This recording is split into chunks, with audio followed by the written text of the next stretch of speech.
യുവതിയായ ഒരു അമ്മ 2-3 വയസ്സുള്ള തൻ്റെ കുഞ്ഞിനെയും കൊണ്ട് ഒരു യാത്രയ്ക്ക് ടിക്കറ്റ് എടുക്കാനായി റെയിൽവേ സ്റ്റേഷനിലെ ടിക്കറ്റ് കൗണ്ടറിന് മുന്നിൽ നീണ്ട ക്യൂവിൽ നിൽക്കുകയാണ്.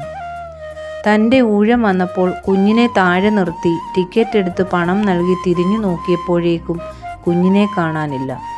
അവർ റെയിൽവേ സ്റ്റേഷനിലും പ്ലാറ്റ്ഫോമിലുമൊക്കെ കരഞ്ഞുകൊണ്ട് ഓടി നടന്നു. കണ്ടവരോടൊക്കെ തൻ്റെ കുഞ്ഞിനെ കാണാതായ വിവരം പറഞ്ഞ് അന്വേഷിച്ചു കൊണ്ടിരുന്നു. കുറേ പേർ ചുറ്റും കൂടി. അവരിൽ ചിലർ ചോദിച്ചു, എന്തിനാണ് നിങ്ങൾ കുഞ്ഞിനെ താഴെ ഇറക്കിയത്?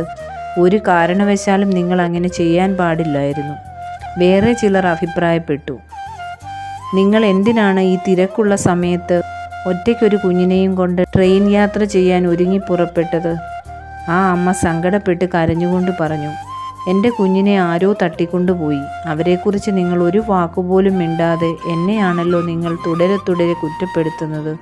ചിലർ അങ്ങനെയാണ്, വിമർശിക്കാൻ വേണ്ടി മാത്രമേ വായ തുറക്കുകയുള്ളൂ. ഒന്നും ചെയ്യാൻ അറിയാത്തവരുടെ തുറുപ്പുശീട്ടാണ് വിമർശനം. കല്ലെറിയുക എന്നത് ചിലർക്കൊക്കെ ഒരു വിനോദമാണ്. എന്നാൽ കല്ലേറുകൾക്കെല്ലാം മറുപടി കൊടുക്കാൻ നാം നിന്നുകൊടുത്താൽ നമ്മൾ കല്ലേറുകൊണ്ട് താഴെ വീഴുകയേ ഉള്ളൂ. സതുദ്ദേശത്തോടെ ചെയ്യുന്ന പ്രയത്നങ്ങളെ വിജയത്തിലെത്തിക്കാൻ പരിശ്രമിക്കുന്നവരെ വിമർശിക്കുന്നവർ സ്വയം പരിഹാസ്യരാവുകയാണ് ചെയ്യുന്നത്.